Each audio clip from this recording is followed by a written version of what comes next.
How are you? I'm all right, man. That's a tough question to answer these days, isn't it? Yeah, no kidding. No kidding. How's anybody these days? You don't want to come off too happy because we're in such dark times, but generally things are pretty good. But I miss the gigs for sure. How about you? I miss normal life. Yeah. Uh, I miss not being able to go out and do the tour we wanted to do this summer. Yeah, I miss interacting with people, and yeah, I feel worse for my kid. He's. I think the kids have suffered the most in this whole thing. Everything was taken from them, activities and school and anything social. So being the full time teacher dad has been interesting. That's for sure. How old is He's 6 years old. He'll be seven in a month. Yeah, crazy. Yeah, because I think when you came and did that metal show, I think your wife might have just been pregnant at the time, or Yeah, yeah, yeah, yeah. so it's been a while. And you've been homeschooling? Yeah, yeah, yeah. We really no other choice right now. Here we live in Hawaii, and Yeah. they're still arguing with the quarantine laws, and they're still trying to figure out whether they're going to be opening schools the way that they want to. Right now, the plan is to do so in September. We'll see. I don't know if they'll still stick to that. It seems to be pretty under control over here so far, but that could change as soon as they waive those quarantine laws. So we'll see. How is it out there? I mean, is it kind of fairly mellow? Yeah, dude. It's so nice being on an island away from all the craziness. People here have a different mentality than in the big cities. Protests here take on a different shape. It's a bunch of surfers out on surfboards, forming a symbol to, commemorate it, as opposed to, blocking freeways and potentially looting neighborhoods and things of that nature. I mean, peacefully assemble all you want, please. Just the destruction doesn't do anybody any good. No, I'm right in the heart of it, David. I live in New Yeah. Jersey, and I'm lucky. I live down by the beach, but I do go into the city every day to do my show, or every Tuesday to do my show, and I'm in there often, particularly for comedy stuff. And yeah, man, it's really intense right now. So I'm glad Yeah. I'm glad at least it's nice to talk to people where it's not so intense and it's a little bit more mellow. It raises my hope that we're all going to get along again at some point.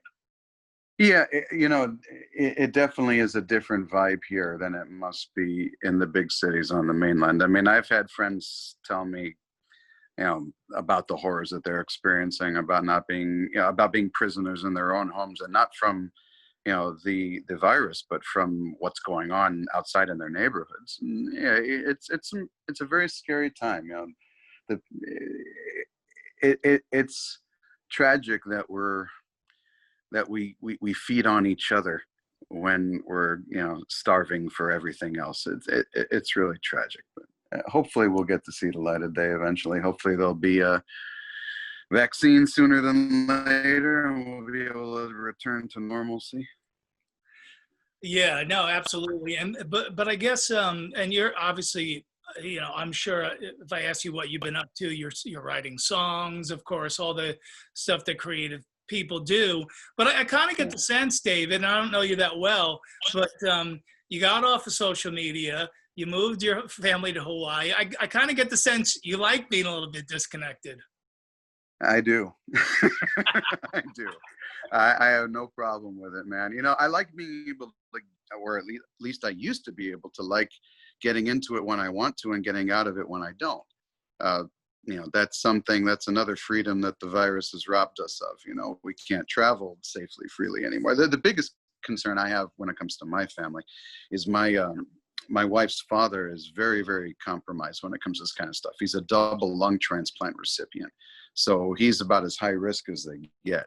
So we've had to be a little bit more careful than most, just to take precautions on his behalf so that we can continue to interact. But it's very nice being detached from some of the insanity that not only we're witnessing, because we can't avoid it. Everywhere you look online, you're just barraged by it. But to be kind of separated from the mentality and the energy that seems to be prevalent on the mainland that isn't here, which I'm very, very grateful for. Yeah, yeah. Obviously, even somebody like me who's very relaxed. I live by the beach in New Jersey. I like Yeah. to be calm when I'm not working, but even I'm finding like I have just terrible anxiety because again, I'm in the middle of all this, and I'm doing like everybody else. I'm trying to stay creative. I mean, I've written stacks and stacks of comedy material, which, when I start going on stage again, I don't even know what I can say anymore. The rules change every day, right? I hear you. But I always say, I think a year from now, we're going to have just this incredible amount of great rock music because all you cats have been staying creative during this time. You would think, right? And you'd think that there'd be plenty of inspiration from everything going on. It for some it's easier than others, I mean, doing these Zoom sessions like that, a lot of guys have been doing, and I know that it's cool. And I, to be honest, I enjoy them as much as anybody when I've seen them online. You see a whole bunch of great musicians collaborating together and doing stuff like that. It's really cool. But for the longest time, I've always preached that there's nothing that replaces the chemistry of being in the same room as people. You know what I mean? And the feeling that you get together as you're creating. And it's a shame that that's another one of the things that's been robbed from us. But that being said, I mean, yeah, being creative or doing whatever it is that you do to help you stay focused during this insanity is a very healthy ways of getting through it. I've definitely been, dabbling in some stuff.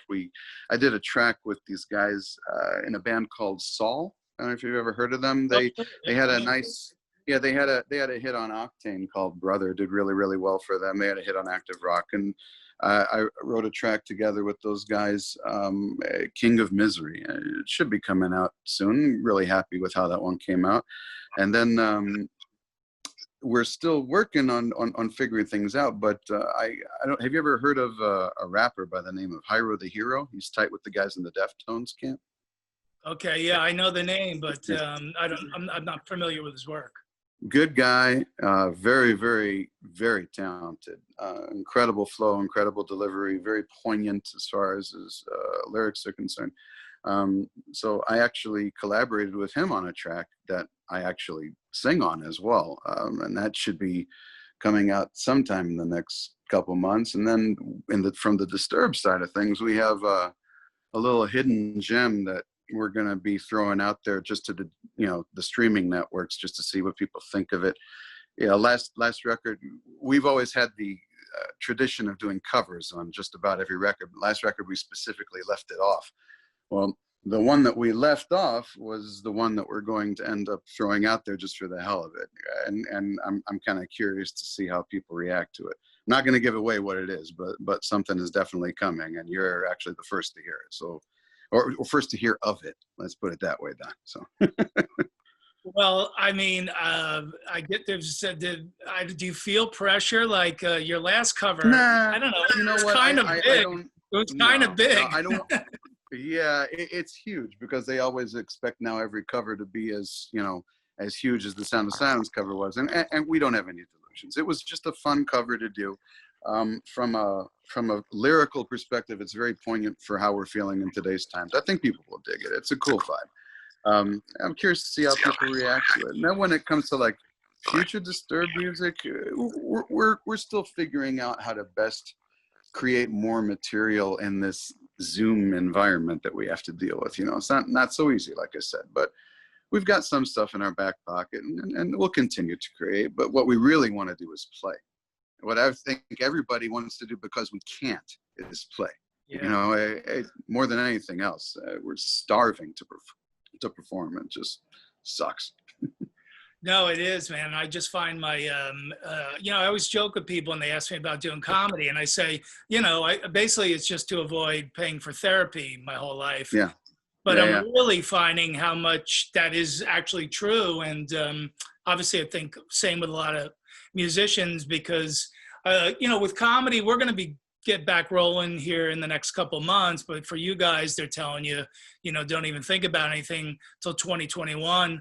I know you Yeah. guys were excited to get out and celebrate, the anniversary of the sickness, the 20th Man, we anniversary. had all these amazing plans for that tour, dude. We were having such fun putting together the elements, and you know all the all the reminiscing of the old days and all the gags and the gadgetry, and oh, dude, we were so looking forward to it. It was going to be like, look, back in the day, we took many a lesson from Alice Cooper and others in terms of showmanship and making it more of a theatrical performance. And we were really going to go back to that sickness era vibe, and we still will. Hopefully, if we can still get it done next summer, I'd still like to get it done.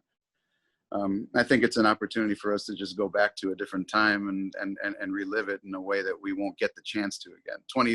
20-year anniversary only comes around once, right? So we're still going to give it a shot if we can if everybody can finally find a way to make things normal for everyone again. We'll see. Yeah, and everybody has their own sort of tolerance level for where this is going, whether or not, my contention is, when they take these polls where people say, they go, we poll people, would you go back to a concert without a vaccine? 70% said no, but then the minute they see people having a good time at a show, they're like, maybe I will go. So yeah, play it by ear, I guess. It's look, the liability issue is massive.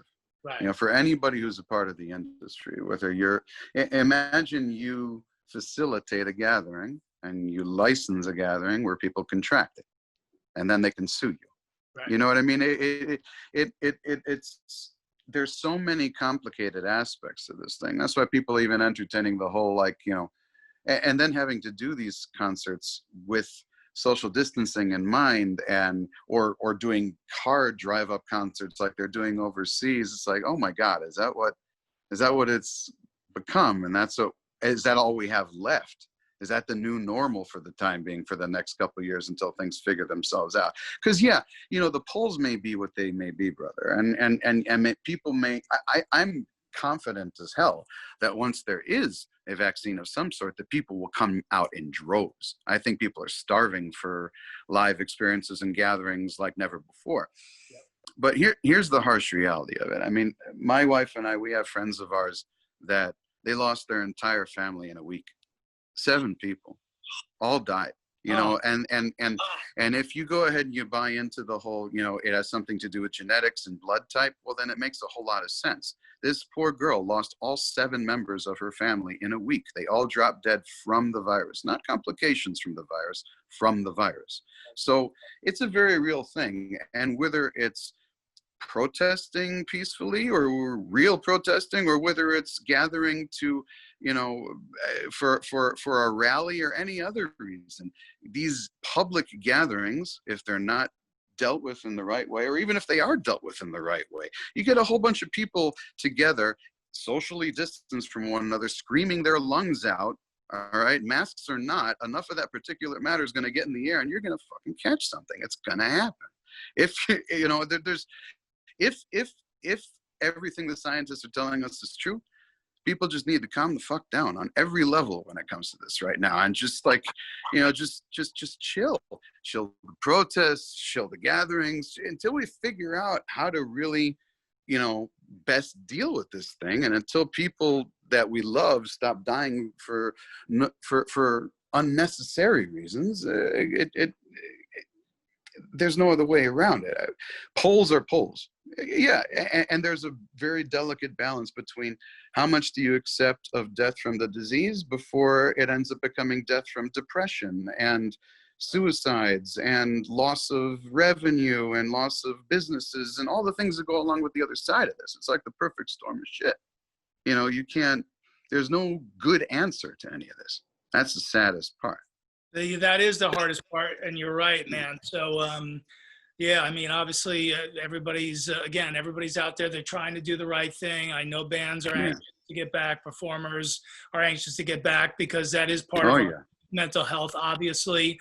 One of the things that I've admired about your band, besides seen you countless times, and it's always a great show. But you built the band, David, to a point where, and I think you said it on that metal show. You had done your solo album. You said Disturbed's taken 5 years off, and I mean, maybe deep down you had worry about, hey, will our fans stick around? But you knew it was the best thing for the band at that time. Like, hey, we've peaked here. Let's give our fans a break. Let me do something on the side. Right. And then when we come back, we'll come back stronger. And I remember the reaction, man, from not just Disturbed fans, but I mean, just fans of hard rock in general are like, this guy's crazy. He's going to take 5 years off. But man, you came back. And that first tour, when you came back, man, just every seat sold out instantly. So kudos to you. That astonishingly, sometimes the best laid plans of mice and men actually work out. Yeah. Yeah. Look, we owe everything to the fans, honestly. And, absence does make the heart grow fonder. But you know what? It doesn't always work out that way, brother. I mean, it happened to work out for us. It happened to work out, like, let's say, for Rage, it happened to work out for System. A lot of bands that took long hiatuses and came back bigger. It does work out on occasion. But then again, you also have bands like, let's say, Five Finger Death Punch, for example, who pound the pavement and put out record after record and have built this massive empire they've created. And it's well-deserved. There's two different approaches to it. To be honest, I don't know that I have the strength in me to do what they do as often as they do, as consistent as they do. God bless them. I actually look up to them for that. But yeah, it really depends. I don't think that there's one specific formula to the path for any one specific band. It all depends it differs from person to person. Agreed. And so obviously that you built the band this way, your fans will be, salivating when and if you're able to come back out and resume the anniversary. We're salivating too. Yeah, we're all salivating all over here. Hey. That's why there's no paper towels. So when you're able to go out and do The Sickness, before I let you go, you said, you had a lot of ideas and cool stuff planned. Were you going to bring the tusks back? Were you going to bring them back? That I don't plan on re-piercing myself, dude. That's probably not in the picture. But no, I don't know. We might be able to figure something out. I don't know. I highly doubt it, but all the other toys are definitely in play. Well, cool, man. I appreciate you spending a few minutes with me on that Jamieson show. I'm doing my part to keep the spirit of that metal show alive and talking to great guys like you. So I appreciate your time and best to your family. Thanks for having me, brother. And everybody else around you, man. Stay healthy. Yeah. You too, man. You and yours. Take care. Be well, brother.